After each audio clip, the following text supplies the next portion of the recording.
In today's video, I'm going to teach you how to edit PDF in WPS Office.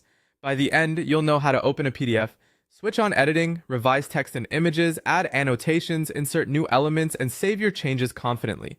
Start by launching WPS Office on your computer. On the home screen, click Open, then browse to the PDF you want to work on and select it. The file will load just like a document, but you'll notice you can't change anything yet.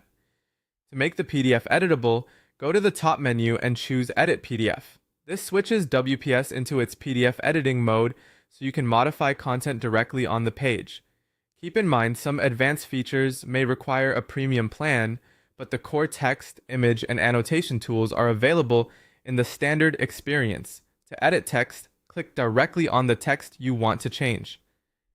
A bounding box appears, and you can start typing to replace words or add new content. Use the formatting options to adjust font style, font size, and text color so your updates match the rest of the document.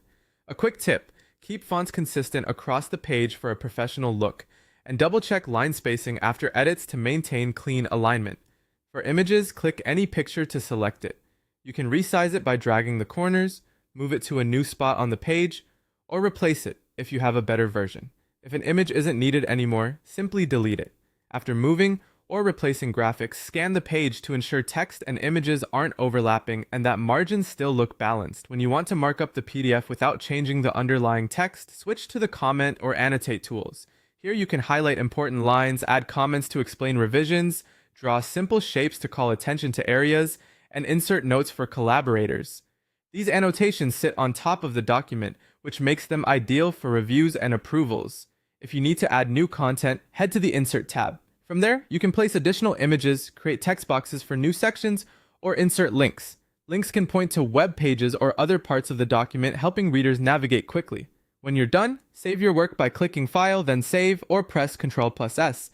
If you want to keep the original untouched, use Save As and give the file a new name. That way, you have both the edited version and a clean backup for reference. That's it. Your PDF is now edited and ready to share.